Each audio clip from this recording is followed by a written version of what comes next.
Cool. Well, thanks everyone for chiming in. We're in the sauna today. Not ideal is in the show. Oh, okay. Yeah. Maybe we don't all want to share the video in the sauna. I'm in the sauna, but it's on very low. So, yeah, I'm not going to be sweating and taking my clothes off. Hey, Gail. Glad you have your drink. Yes. Actually, I've got the waters over here. I'll show you all about the cabin really quickly. We're here in the 4-person. I've got some water over here. Got some Breathe essential oil. I was just doing some deep breathing before we jumped on. Love that some of you are in the sauna whilst we're running the masterclass. So welcome everybody. Today is the Q&A. Some of you have sent in some really, really great questions, which is really cool. I've got a long list to get through here. But I thought I'd just start with my sauna routine at the moment. You know, I feel like some people might be interested in that. So yeah, I mean, for me at the moment, it's been a morning thing, as it often is. And yeah, I'm hopping in between 5:30 and 6:30 in the morning, presetting it to turn on most days. So it's nice and warm.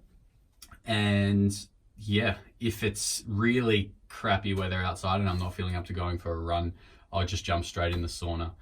If it's okay weather, then I'll try and go for a run, jump in the sauna. And I've been getting a bit creative with it. I was listening to a really cool podcast with some biohacking kind of crazy guys the other day, and they were talking about introducing some medicinal mushrooms into a whole sauna session. So I've been testing a bit of that with some hot cacao, and I'm putting in some reishi mushrooms, some cinnamon, things to help open up the circulatory system and get the body working. So I'm just having that beforehand. That's really cool. I find I'm quite energized during the sauna session when I'm doing that. And yeah, so I'm just having a bit of a play around with that. As some of you might have seen on the social media, I've been trying to incorporate the pool session as part of the sauna session, and that is challenging some mornings. Yeah, I can only do about sort of 2 minutes at the moment, really trying to get some longer time in there. The science around cold water immersion is really, really strong. And so I'm just trying to incorporate that in my day to day. Typically you want to be in there for about 4 minutes at a time. Kind of less than 8 degrees was one study I was reading. So that is sort of what I'm trying to do. 4 minutes is a long time. Some of you might know when you're jumping in that cold shower after a sauna session, it's cold. 30 seconds seems like a lifetime. So I've been trying to do that, trying to work that up, and then I'm just integrating that with the sauna. So if I've gone for a run, I'm in the sauna. Some mornings I'm having that cacao, reishi, cinnamon brew. You can also put cordyceps and chaga and lion's mane mushroom in there, a really big mushroomy brew. And then after about 20 minutes, if I've been in the sauna and it's quite hot, 50, 55 degrees, I'm in there 20 minutes. And then I get to that point where it's like, okay, like I need to open the door, or I need some air. That's when I know I'm ready to then go into the cold water and then suffer through the cold water there for a few minutes. And then jump back in the sauna, and then depending on my energy levels, then I'll either go back in the pool, which it's often easier the second time, and or I'll just have a shower and just do the pool once, sort of like sauna, pool, sauna, shower, or sauna, pool, sauna, pool, sauna for like a couple minutes at the end, and jump in the shower.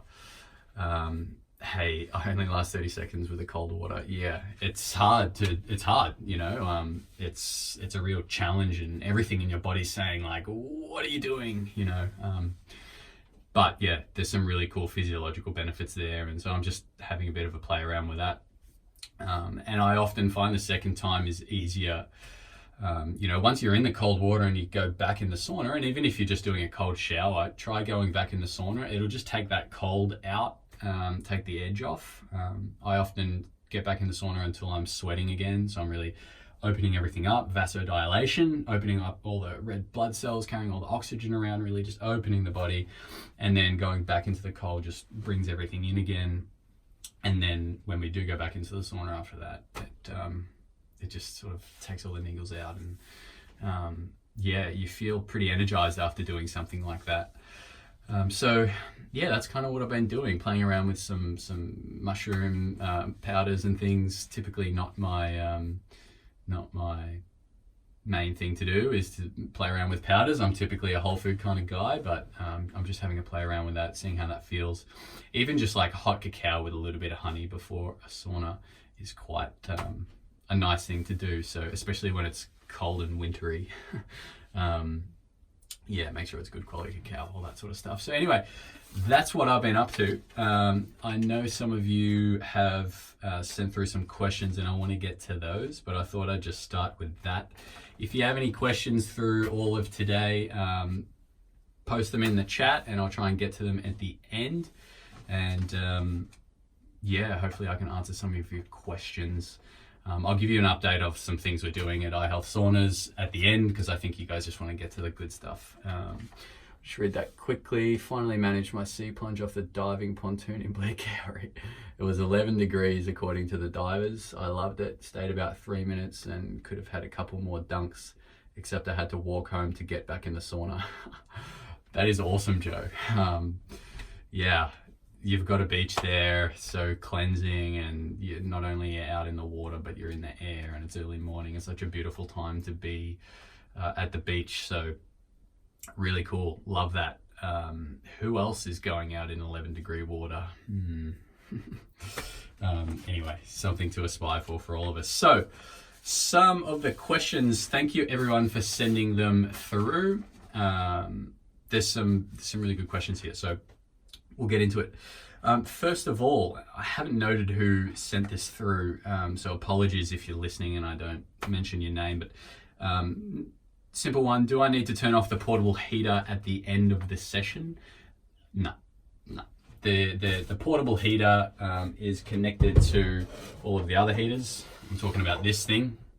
There's that switch at the top. That's purely just there for our electrical safety standard. It was a requirement with any movable device, so that can just stay switched on. When the heaters turn off and when you turn the sauna off, that's going to turn off too, so you can just leave the switch on that. Quite often people ask a question about the movable heater. They say, oh well, if you're not using it, should you turn it off? No, not really. Leave it on. It's going to help the sauna heat up quicker. If it's in the way, just move it under the seat. I can show you here. It's just down there. And if I wanted to move that completely out of the way, I can put it under the seat like this. You can see there, it's not in the way. And then it's fine. It's going to help the sauna heat up quicker if those are on. So I would leave them on all the time. And yeah, if they're kind of in the way or you don't want to specifically use them to target your knees or your feet, then just stow it under the seat. So thank you for whoever sent that question through. Sorry I've missed your name. And sorry about the sniffles. I was just running outside to try and feel nature for a bit because I've been inside all day and my nose is running a bit.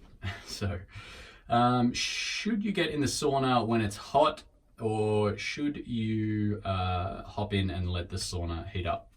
Well, that's a question that we get a lot. I don't know where the idea of getting in the sauna and then turning it on and heating up with it, I'm not sure where that originated from.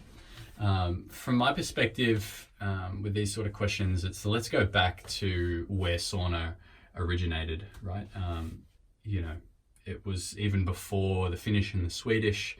They kind of got it from the Turkish culture, and the Turkish culture actually got it, this idea of sauna and bathing ritual, from the Greeks.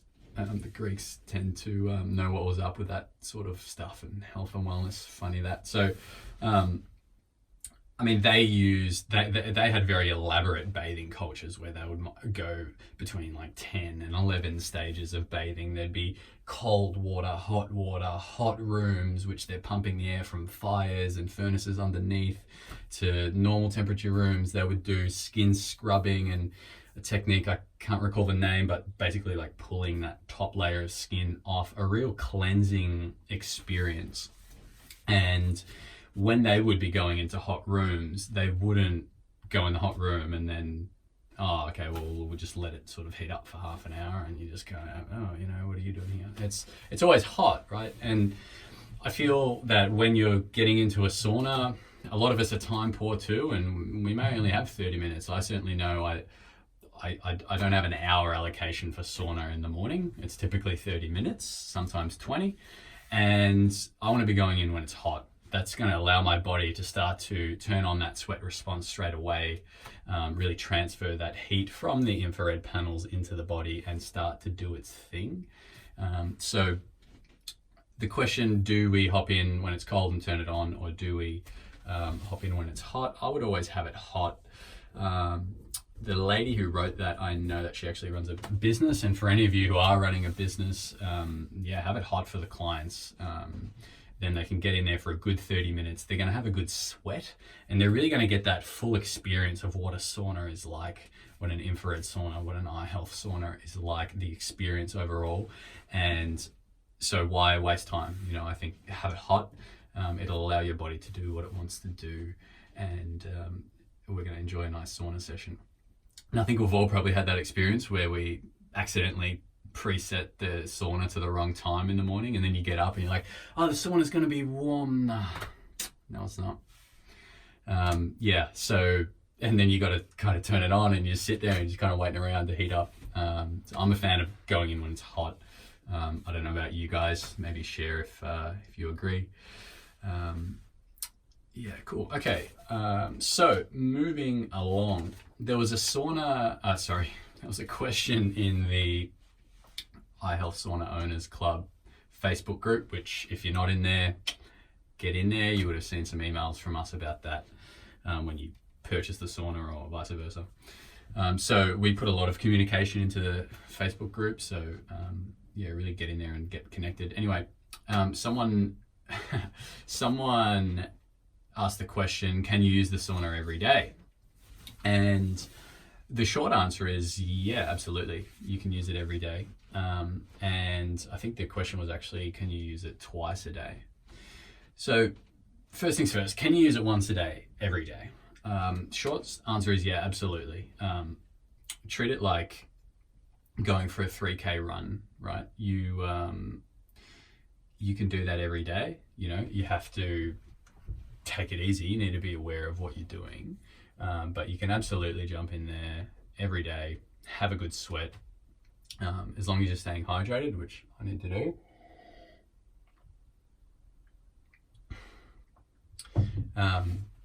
You can absolutely jump in the sauna every day and enjoy it. In terms of twice a day, then it's like, okay, well, would you go for a 3K run every day? And twice a day. And the short answer is, well, yeah, you could. I've personally been doing that, but you need to be aware of your hydration, especially if you're going in twice a day. You just need to be aware of your overall sort of fitness. Always listen to the body and tune in and say, well, is this actually feeling good for me, or am I just pushing too hard because I think that it's going to be good for me? If you're ever in the sauna and it's too hot or uncomfortable, hop out. If you're in there for the second time that day and you think, oh, I've kind of had enough, then hop out. Just be super conscious that it is like going for that 3K run. If you are really pushing yourself and doing that and not allowing yourself enough time to recover and relax in between, eventually your body's going to say, hey, like this isn't good for me. And you'll start to get some feelings, or, you might feel lightheaded if you have 2 saunas a day for 6 days, and all of a sudden you're like, whoa. So just be really conscious of that. Yeah, you can definitely use it twice a day.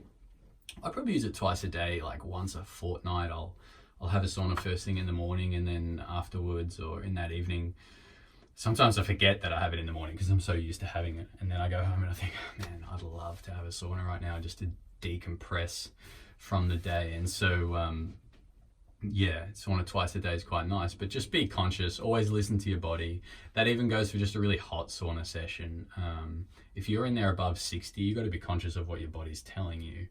If you're in there and you're really heaving and you're looking at the time and you're like, I've got 15 minutes to go, I don't think I'm gonna make it. Like turn it down, you don't have to go that hot all the time, and that's the same with twice a day. Now on the flip side, if you're having a sauna twice a day, you're drinking plenty of water. I'm talking 1.5 liters per session. You're putting some natural salts in the water to help bring some electrolytes back into the body, help keep that mineral base up. I'm talking like a good quality salt, like a Himalayan salt, Celtic sea salt, these kind of things. If you're doing that and you're feeling good, and the sauna is helping you, yeah, go for it.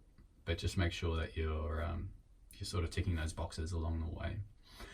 So I hope that's helpful. I'm just going to read some of the comments here. Is the cold therapy a have to do? I cannot ever see myself doing this. I cannot stand the cold. Can you overdo the sauna per day? There we go. So just kind of touched on that there, Tina. Thanks for sharing. The cold therapy isn't a have to. Nothing in life is a have to, right? Now, it depends what you want to get out of the sauna.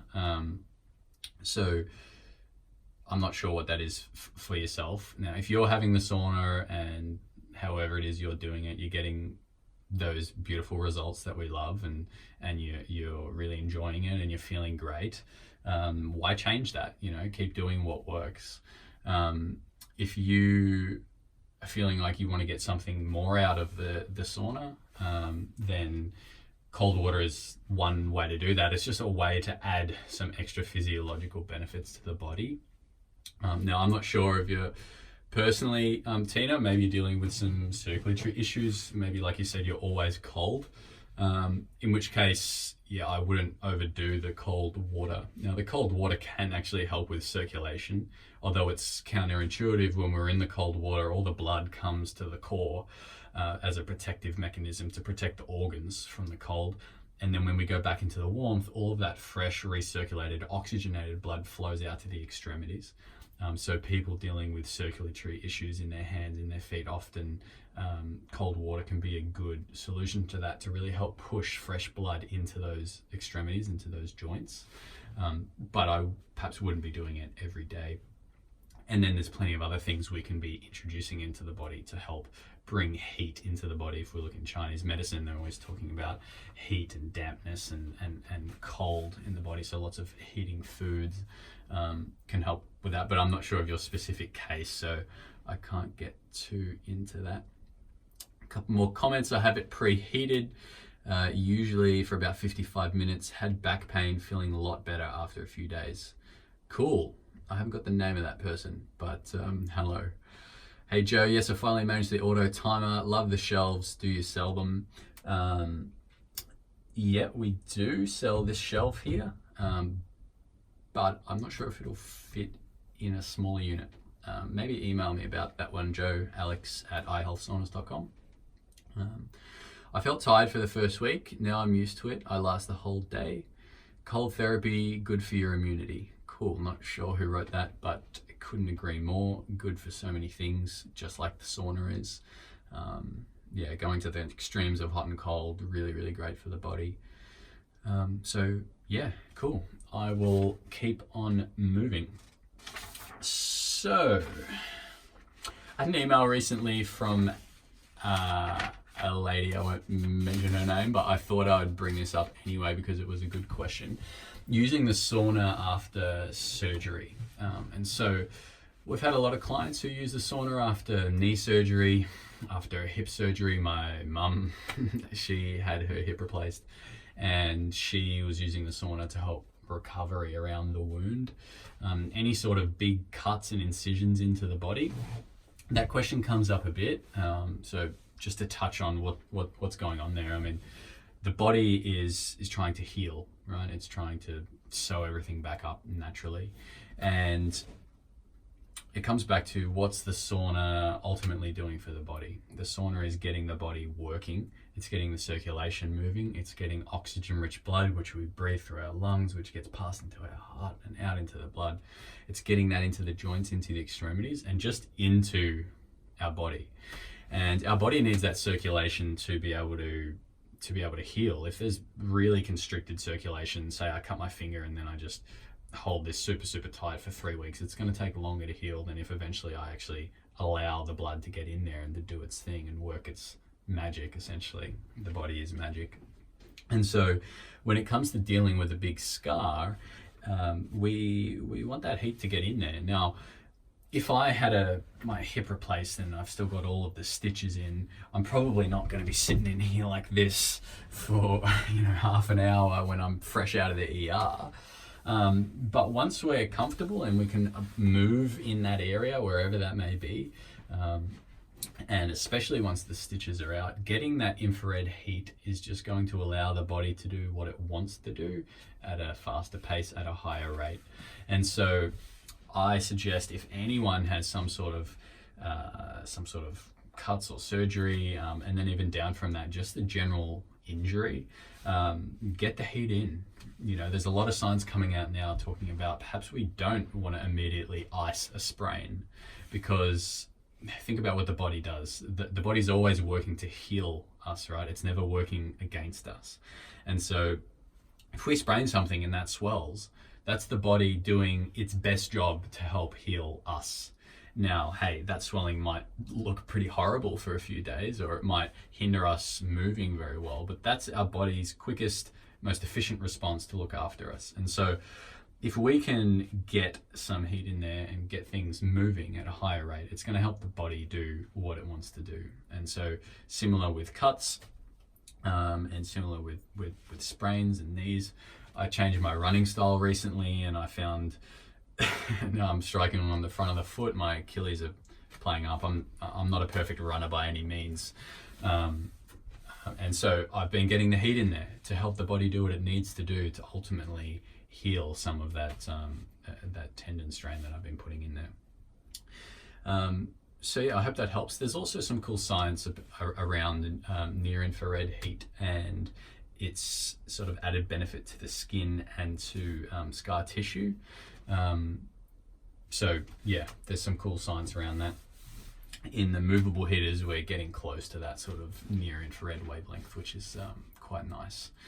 And for anyone who's purchased our sort of latest full spectrum sauna, then you can get the full near infrared benefit in there, which is really nice. So yeah, I hope that helps. So if anyone's dealing with any scars or cuts and that sort of thing, absolutely get the heat in there. Just use sauna to help heal my grade 1 MCL knee sprain. Rob, awesome. Can we film a testimonial or something? That's really cool. I mean, that's what I'm talking about. The sauna just helps the body do what it wants to do. And what are we fundamentally doing in here? We're just getting the body working on the really basic level. And that's kind of what it's all about. That's why we come out feeling like so many things have improved in our health after regular sauna use. I posted a video on Facebook in the group about a week ago now, and I was just talking about this space, this amazing space where we can practice so many health modalities in here at once. It's not just a hot room and we come out and we kind of feel good and we got some benefit from the infrared. We're working with color to help influence our mood. We're breathing in some essential oils, which does some amazing chemical wizardry in the brain. We're hydrating whilst we're in here. And when it's hot, I'm going to turn this on. When it's hot, we start to breathe. Get our cardiovascular system working. We start to sweat. We start to detox. We start to open up. We'll go back to a normal color. And we cleanse the body. And guess what? When we're in here, we're not on our phone. Maybe we are. Maybe we're listening to some music, but maybe we're doing a meditation. Maybe we're having some time to ourselves. And all whilst the sauna is doing its amazing work with the infrared. So anyway, I just like touching on that because this is such an amazing cabin. It's such an amazing place to be. And the fact that we can help heal grade 1 MCL knee sprains whilst we're doing all those other things, I think is so cool. So anyway, moving on. Thanks for sharing that, Rob. Okay, so next question was from, where are we? This was from Terry Velastro. Terry, I don't know if you're on board right now, but thank you for sending in the question. The question was, Alex, could you address the role that nutrition can have on sleep in particular, but also on general health and well-being, and maybe dismiss popular beliefs that have been made that have made the rounds about such things as fad diets? Yeah, probably going to need a long time to answer that question, but I've condensed it, so hopefully I can get into some of that stuff. Thank you for that question, Terry. So first of all, could you address the role nutrition can have on sleep? Yeah, absolutely. So there's some foods that I'm going to mention that can help with sleep that we can certainly eat, but a bit more of a fundamental on sleep. Sleep's a bit of a passion project for me at the moment, but there's so many Australians that aren't sleeping well, and it seems to really resonate with you guys and our customers. So we're putting out a lot of content about sleep. It seems that none of us are sleeping well.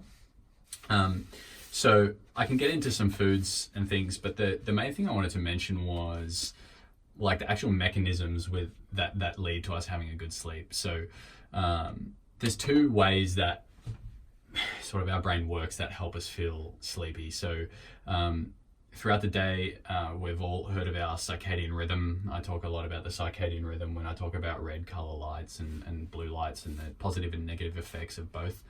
And so the circadian rhythm is important. It's related to our endocrine system, which is essentially the release of hormones. And when we set our circadian rhythm correctly, the really simplified version, if there's any scientists listening, you guys are going to cringe, but the simplified version is in the morning, we increase serotonin production. Serotonin is what makes us feel wakeful, what makes us feel energized. And then in the evening, we start to increase our production of melatonin, which is the sleep hormone that every sleep scientist talks about. And if our circadian rhythm is on the correct time, we'll start to release melatonin in the evening at the correct time, which will help make us feel sleepy. An important insight there is that melatonin is one of the ways that it's produced is actually by converting serotonin into melatonin. It's a process that happens in the liver, which is one of the amazing things that our liver does. And so the key there is to actually help lock in our circadian rhythm. Going to bed at the same time every day is really important, but also getting up every day and getting out in the light. Getting natural light. You don't have to be out in the sun, but the sun will be up in some sense, which is the light's going to be hitting us. Getting the light into our eyes and onto our skin helps lock in that time and says to our body, hey, it's the morning, the sun's up, it's time to increase serotonin production. And then spending time outside throughout the day actually helps with that serotonin production. And then what happens in the evening is that serotonin gets converted to melatonin. So you ever have one of those days where you're inside all day and then you kind of go outside at night and then you're just like, it feels kind of like you're it's like, oh, it's nighttime. That's kind of odd because I don't feel like that. And then sleeping at night's never generally that nice because our body's just not set right. Our body clock, our circadian rhythm, it's not set correctly, and that will ultimately lead to melatonin being released at the wrong time, or not much melatonin being released because we haven't had enough serotonin created throughout the day to help with melatonin. So that's one way that we feel sleepy. The second way is what's called sleep pressure. So sleep pressure, throughout the day, we use up our ATP stores. I want to get this right, adenosine triphosphate. We use up our ATP stores, which is basically like water and sugar converted into energy. And as we use up our ATP stores, adenosine is the byproduct of that. And the more adenosine that builds up in our brain, the more sleep pressure, we call it, we feel. So what uses up ATP stores? Well, thinking a lot. I'm certainly going to sleep well tonight after this masterclass. Doing a lot of physical work, doing both of those things all throughout the day. All of these little processes that our brain's doing, adenosine's being created as a byproduct of using our ATP stores, and this builds up in the brain and creates sleep pressure. So between sleep pressure and melatonin production, that is what's essentially making us feel sleepy in the evening. And there's a whole bunch of stuff we can get into, ways to maximize sleep pressure and melatonin production. The reason I say that is getting those things right makes a big difference with our sleep. Now, one of the things that really negatively impacts that, which comes back to the question, is how does nutrition and how does food impact our sleep? So when we eat late at night, there's kind of nothing worse to help to prevent us getting a good sleep. Digestion, as we all probably know, is one of the most taxing, energy consuming processes our body does throughout the day. If you think about after Christmas, you have that big Christmas lunch and it's like 1:30 in the afternoon and you're like, oh my God, I gotta go to sleep, you know, because you've eaten so much food and your body has to go, hold on, we can't use any energy for anything, not even speaking, because we're going to deal with what you just put in here. And because it uses a lot of energy. And so when we eat late in the evening, this kind of drastically impairs our sleep and the quality of our sleep, because our body is still doing all the stuff it needs to do to deal with the food. It's not setting up our brain from a chemical perspective in terms of hormones like melatonin in the correct way to end up with in a good sleep. So eating late, no matter what it is, has a significant impact on the quality of our sleep. There's a thing called an Oura ring, or if you just use anything to track your sleep, Oura ring. Apparently, I haven't got one, but all these experts seem to use an Oura ring, and they say, well, you can really see that your quality of sleep after having a late meal is really, really low compared with if you eat earlier. And so some of those people recommend eating at like 4 o'clock or when the sun goes down. So eating late really affects our sleep in a negative way. Now, on top of that, yep, we can start to eat sooner, but what can we actually eat? Is there some things that we can bring into our life to help with sleep? And I noted a few down. So foods that are typically high in tryptophan. Tryptophan helps create serotonin, which, as I just explained, ends up converting into melatonin. So nuts and seeds, you know, your typical nuts, even pumpkin seeds, legumes, some fruits, these help increase serotonin. So those are some things with tryptophan. You can Google foods that are high in tryptophan. There's so many lists. Foods that are high in magnesium, which help calm the nervous system and also help, you know, relax us at the end of the day. So dark leafy greens, nuts and seeds, bananas, avos. Another way to get magnesium into the body is through Epsom salt baths. I always sleep so well after an Epsom salt bath. So partly because of that magnesium calming the nervous system, just bringing everything down at the end of the day. And then also foods high in calcium, which actually helps to produce melatonin. So some weird ones I picked, like okra and broccoli. And then there's foods with melatonin in them, like asparagus, tomatoes, pomegranate, olives. These are some foods that we can introduce into our diets to help set ourselves up for sleep, with the caveat that we want to be eating sooner rather than later, which when it's winter in Melbourne means we're eating pretty early. So I hope that helps, Terry, if you're watching it. And yeah, really good question. You also mentioned some fad diets. There's a lot of fad diets. One that's particularly interesting at the moment is the meat diet. There's ketogenic diet, which is high fat, low carb. There's paleo diets, there's vegan diets, there's a diet pretty much called anything, with a whole bunch of people that are like really flying the flag.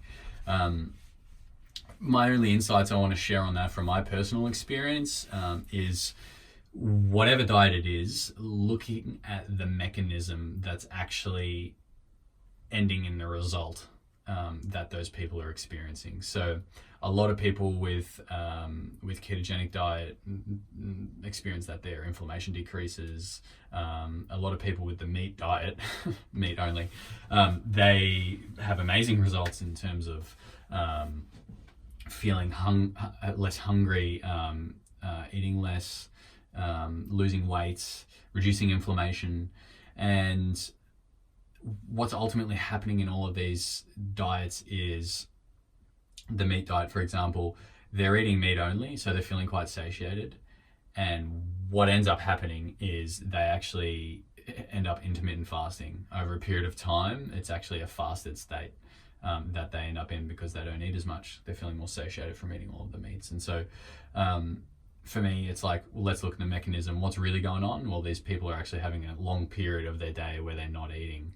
And that could be achieved with other things too. And then there's also some kind of not great side effects of eating all meat.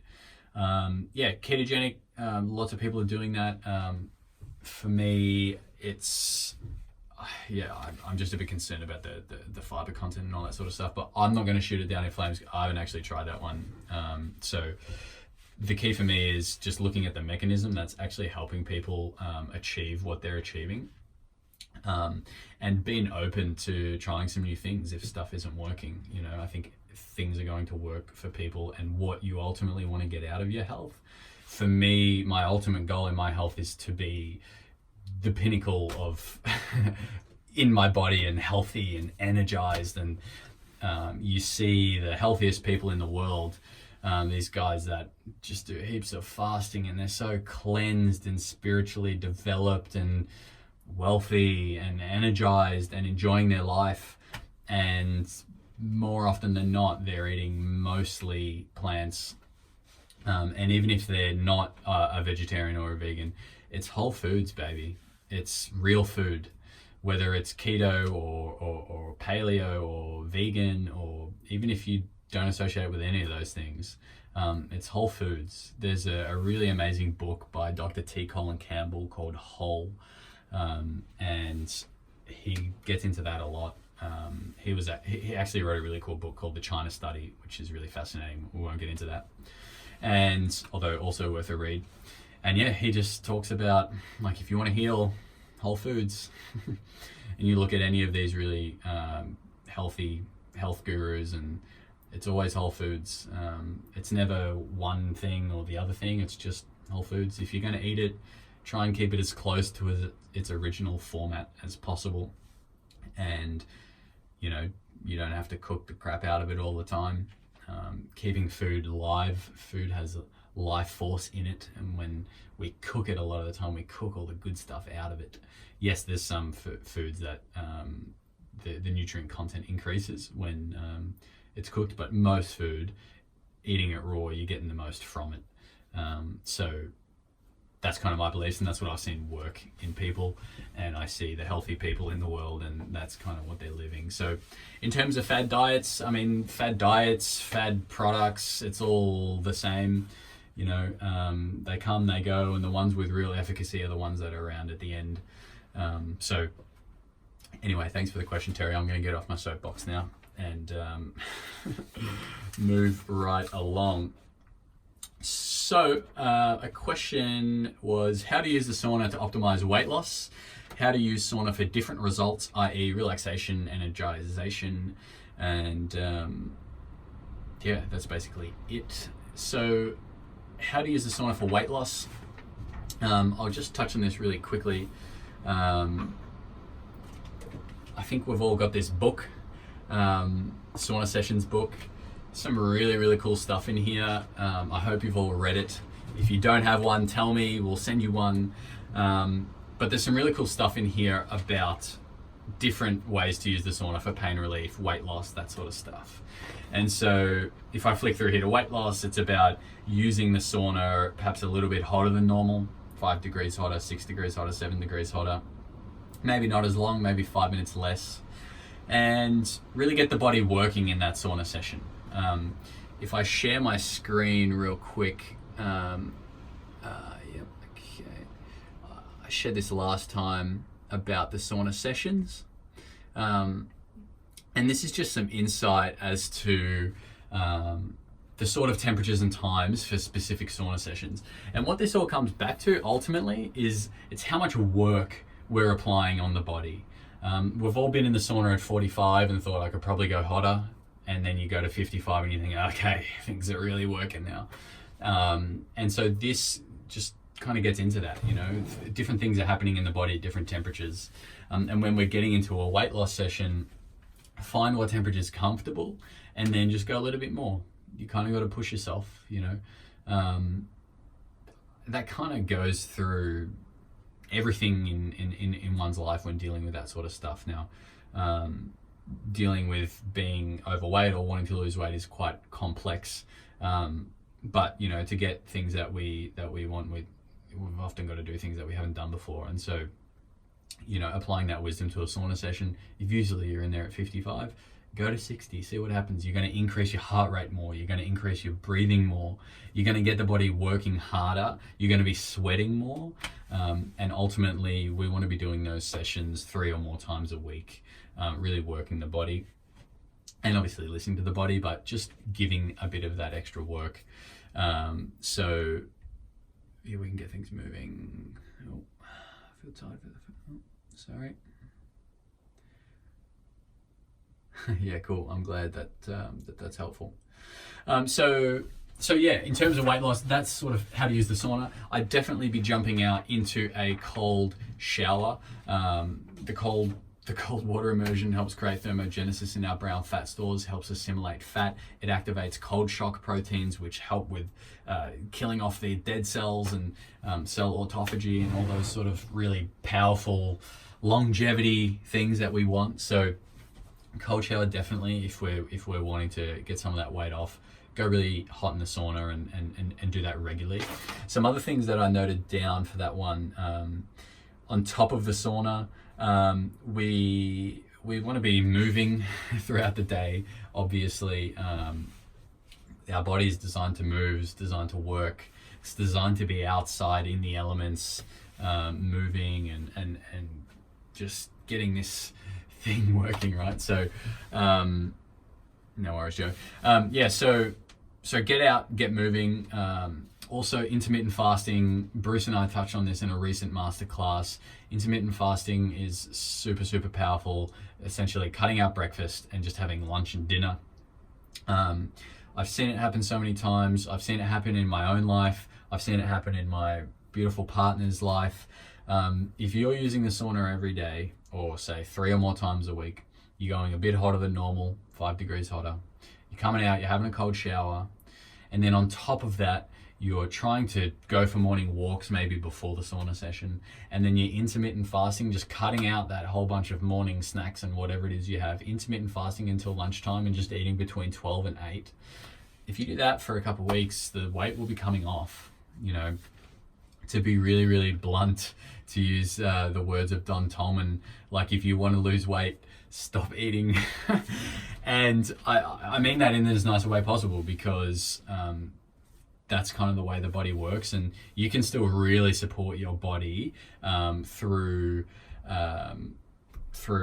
eating in a certain window, and then you're getting all of those extra benefits of intermittent fasting, having that 12 or 16 hour window where you're not eating, you're switching into burning fat instead of burning glycogen stores for energy, and you're in a state of ketosis, and some really, really cool stuff happens there. Extra ketones in the brain, you find you're a bit more switched on, and so yeah, we can listen to the other masterclass on that one, and yeah, we talk about that a little bit more. So just to recap there, yeah, and finally, yeah, exercise in the morning. That's when our hormones are primed, and it's just a lifestyle. You know, I found myself telling myself this today, right? Like, everything you've done in your life's gotten you to this point right now, right? So if you want to be somewhere or experiencing something different, or you want your body to be different from what it is right now, then the lifestyle needs to change. And that can be a really positive change. It doesn't have to be seen as a negative change. I found myself this week, honestly, like I was a bit stressed. I'm sure we can all relate.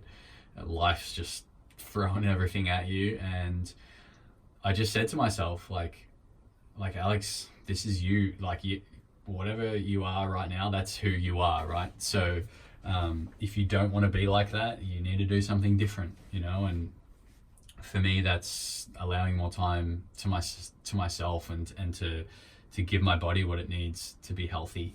And so for me, it's a bit more meditation, it's a bit less work. And yeah, those are the things I need to do, because everything I've done to this point has gotten me here. And so same if you're wanting to reduce some chronic pain, or if you're wanting to lose some weight, or if you want to sleep differently, or your daily little habits and things need to be changed to help with what it is you want to achieve, basically. So anyway, that's my insights. Please send the PDF sauna session guide. Robin, yeah, no worries. Robin, if you could flick me an email at alex@ihealthsaunas.com. I can send you that PDF. I fasted for 2 days. I couldn't believe how so much alert I felt. Yes, absolutely. I'm not sure who wrote that because it says iHealth. But yeah, 100%. For anyone who wants to just level up your health in any way, do some fasting, juice fasting, do it on water, and see how you feel. You'll probably feel crappy first couple of days as your body just gets into a real state of deep detox, but ultimately your body will be thanking you. Fasting is such an amazing way to heal the body. I'm actually due for a fast. Who wants to do a fast with me? I'm due. So anyway, secondly, talking about sauna sessions for relaxation, for energizing, real quick. If I'm doing a relaxation session, I want a red color light in the roof. Helps calm the body down, maybe even take the brightness down a little bit, right? Red color light helps balance the circadian rhythm, tells the brain it's the end of the day, it's time to relax. If we were out in nature living like we used to, the last light we'd see from the sun was red, and it would signal to our brain, hey, time to relax. We would be seeing red and orange lights coming from the fire, telling our brain, hey, it's the end of the day, time to calm down, time to slow down. So if I'm doing a relaxation session, I'm in the sauna, I've got the red light on. I don't have it here, but I've got some lavender essential oil, really, really calming. There's other calming essential oils.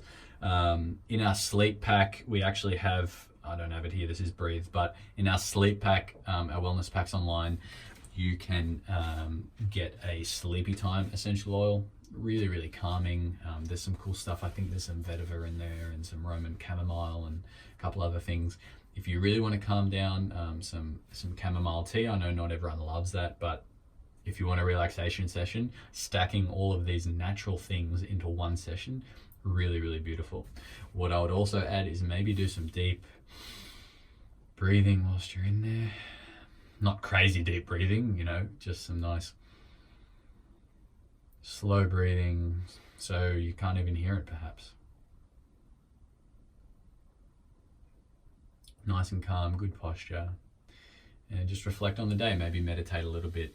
Remember, this sauna space is so customizable to what you want to do in there. So that's my typical recommendation for a relaxation session.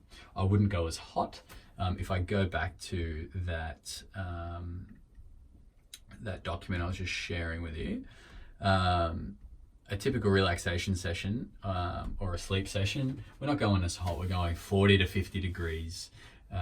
We're going a little bit longer, maybe up to 50 minutes, and don't even have any music in there. It's time for you to just decompress and calm down and relax, right? Maybe someone posted the other day about some whale sounds in the sauna. Pretty cool. So that would be a typical relaxation session for me. If you have a preferred tea or a preferred calming essential oil, great, go for it. And yeah, so that's a relaxation. Energizing session, bit of a different story. I'd have a green color light. You've probably all heard me say this 1,000 times. Green color light, a little bit hotter, 5 degrees, maybe 5 degrees hotter than normal, so 60 degrees, 20, 25 minutes. I'm in here, I'm drinking my water. I've got some peppermint essential oil. I just put it on my chest, do some deep breathing, oxygenate the brain, have some music going in the morning, you know, and you know, maybe even do some stretches in the sauna and just think about your day a little bit if you want. For me, the energizing session is always like a morning thing. Green helps stimulate the brain, wakes us up. Same with peppermint. Interesting that it's also green. And yeah, it's just get the day going. If you have a nice morning tea you'd like to have, great. That cacao brew I talked about earlier, that's what have I been putting in there? Raw cacao, reishi mushroom, cinnamon, maybe a little bit of honey to take the bitterness out of it. Have that beforehand. Whew, you're going to be up and about. You're not going to need a coffee. 100%. The theobromine in raw cacao is a natural stimulant that doesn't work on the nervous system like coffee does, which is why I've been using it lately, because I've been off the coffee. And yeah, it's really, really great way to energize that little sort of brown mushroomy brew. And then, yeah, come out of that, have a cold shower. Those of you who have been talking about cold showers, cold water immersion, tell me you're not awake and energized after that, right? So come out of there, cold shower.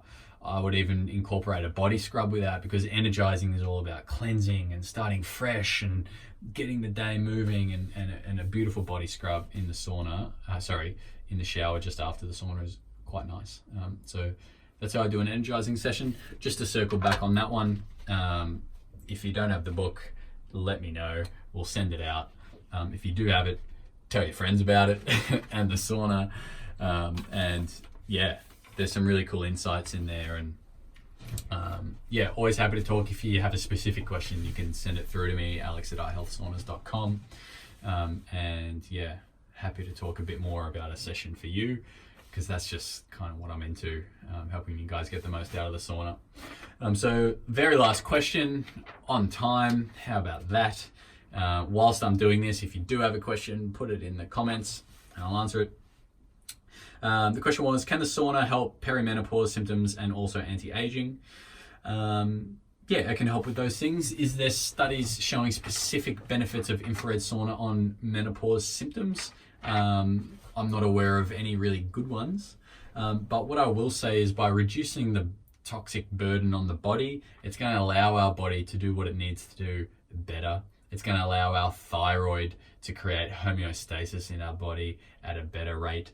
Our thyroid is so essential and key to looking after how our hormones are released, just like our pituitary gland. So with any menopausal symptoms, not that I've had personal experience, but it's about how can we balance all of our endocrine systems and get our hormones sort of in check as much as possible. Things like going out in the early morning light, eating whole food, plant-based diet, having sauna, body scrubbing, opening up the channels of elimination, keeping a good amount of salts coming into the body, just keeping the body in a state of homeostasis, in a state of balance as best we can, and then holding on for dear life as the symptoms come on.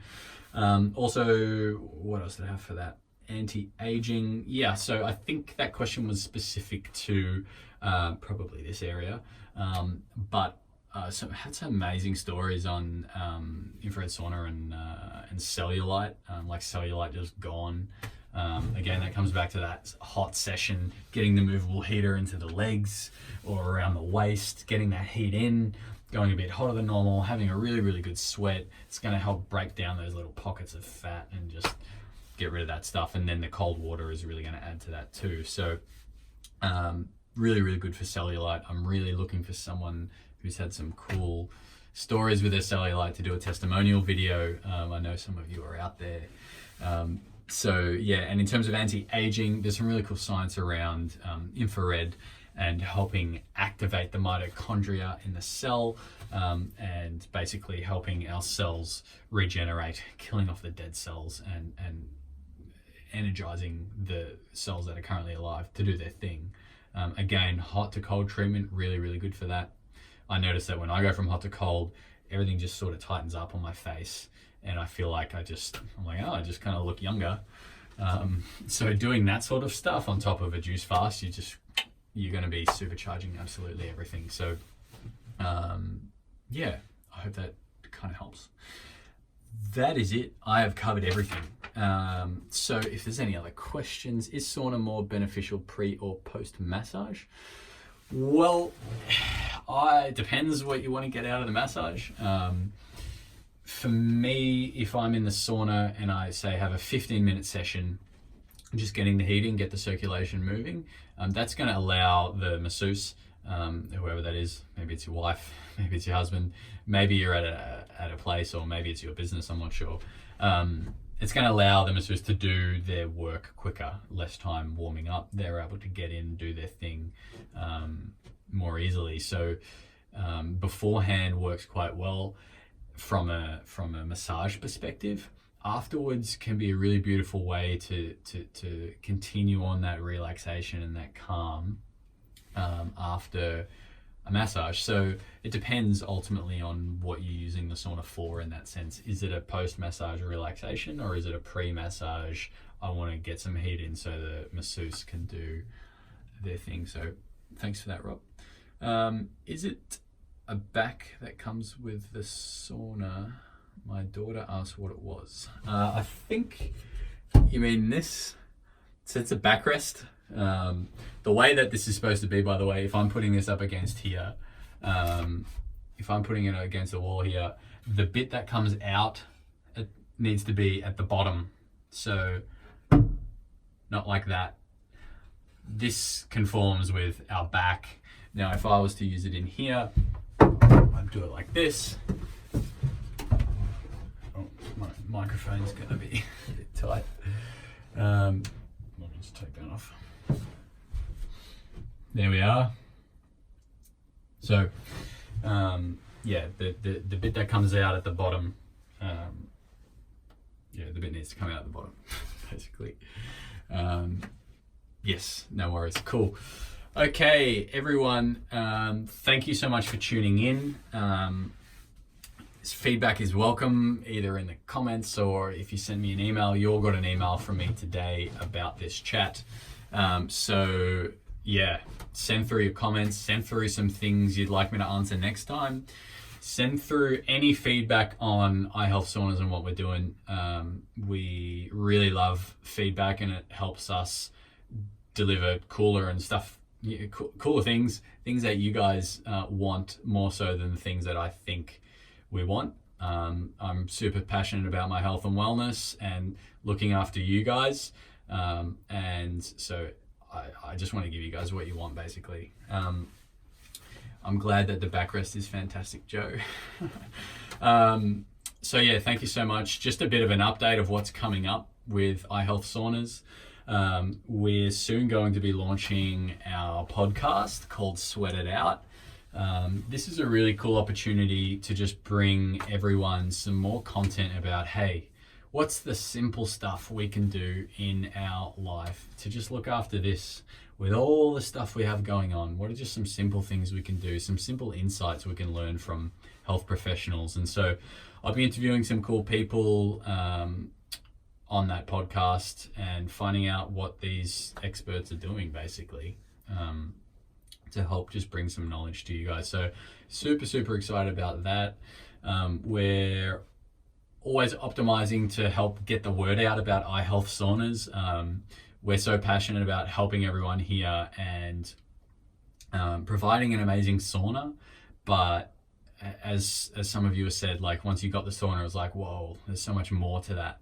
And we know that we really offer something special at iHealth Saunas compared with other sauna companies, because it's more than just the sauna, you know, and that's certainly what we're trying to get out there to the world, that people like you guys who are looking into sauna, it's part of a greater scheme of things that we're all doing in our life.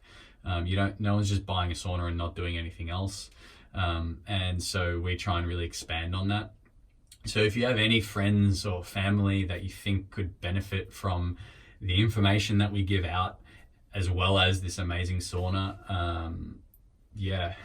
send them on to us. Happy to be introduced via email or whatever works. But yeah, help us get the message out there, to help more people heal their knee surgeries and reduce their pain and sleep better, drink more water, all that cool stuff. Greg, how you going, mate? What is the sauna I'm in now? I am in the 4-person premium. It's basically, I've got a whole seat to myself over here. And then if I turn around, you guys are going to see my very high-tech stand. There it is. So there's a seat on the other side. And yeah, really cool sauna to have a good conversation in, like we've all been having. And yeah, that's the one I'm in. We're actually going to be trying to shoot the podcast in here. I really want to bring something different with the podcast, and we're the people that are currently booked to come on, we're going to be having the sauna in here, having a good sweat, and talking about all that cool stuff. So yeah, really excited for that. How do we get the podcast? Joe, the podcast will be sent out through all of our channels. It'll be sent out through email. It'll be put in the Facebook group. It'll be put on our website. I'll get a tattoo. No, I won't. But I'm really excited about the podcast, and we're going to try our hardest to get it out there, and hopefully you guys get some value from it and want to share it as well. Hi, Tina. Thanks, Alex. I should get mine delivered this week. Cool. All right. Well, this is what you have to look forward to. I hope this has been helpful, Tina. I hope you're excited to get the sauna. Hey, Karen. Thanks, Joe. Yeah, Greg, it's pretty big. Cool. Okay, that is it. Thank you, everyone, for tuning in. You've been awesome. I hope this has been valuable. As I said, send through any questions you have.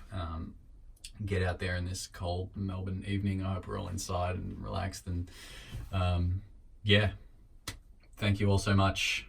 Talk soon. Happy saunaing.